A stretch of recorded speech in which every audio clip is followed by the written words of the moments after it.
Je pense que les trois formes d'évaluation, donc diagnostic, formative et sommative, sont importantes. Mais c'est vrai que celle qui va être centrale, évidemment, quand on est avec des élèves, on est là pour les former, on est là pour les accompagner, donc ça va être l'évaluation formative qui va être vraiment centrale. Il faut essayer de trouver des situations dans lesquelles les élèves peuvent vraiment intégrer les forces qu'ils ont pu avoir dans leurs travaux et aussi les différents points faibles qu'ils devraient retravailler.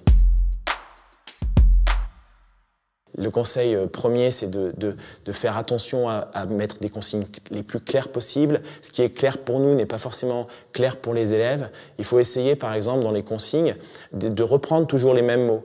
Je prends un exemple en mathématiques. Si on dit « montrer que », puis après « justifier que », puis après « démontrer que », pour les élèves, ça veut dire plein de choses différentes. Mais finalement, on attend la même chose. Alors, essayons de garder le minimum de verbes, le minimum de termes pour mieux encore expliquer aux élèves ce qu'on attend d'eux à partir du verbe en question. Ce qui est intéressant, c'est de penser en termes d'objectifs. Quels étaient les objectifs de mon évaluation? Quelles sont les compétences que je veux voir développer chez les élèves?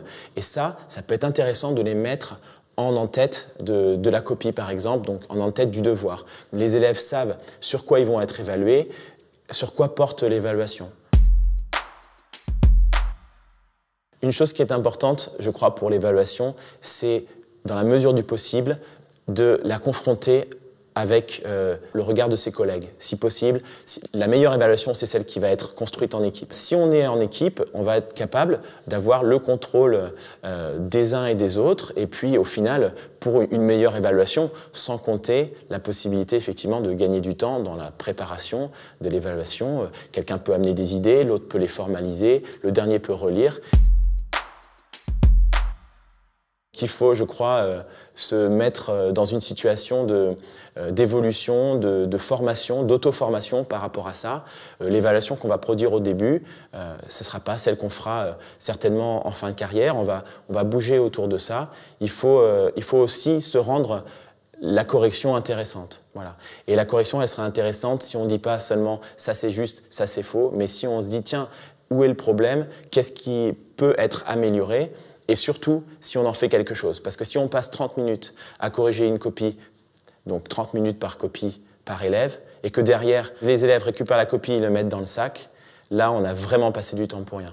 Donc si, par contre, on a une situation de classe, on prend du temps en classe, on prend du temps avec les élèves pour essayer bien de leur imposer, même parfois, de reprendre leurs erreurs, de reprendre les commentaires, alors là, effectivement, on a corrigé pour quelque chose. Une chose que je dis à mes élèves souvent, c'est qu'il est interdit pour eux de passer moins de temps sur leur copie à la retravailler que moi j'ai passé à la corriger.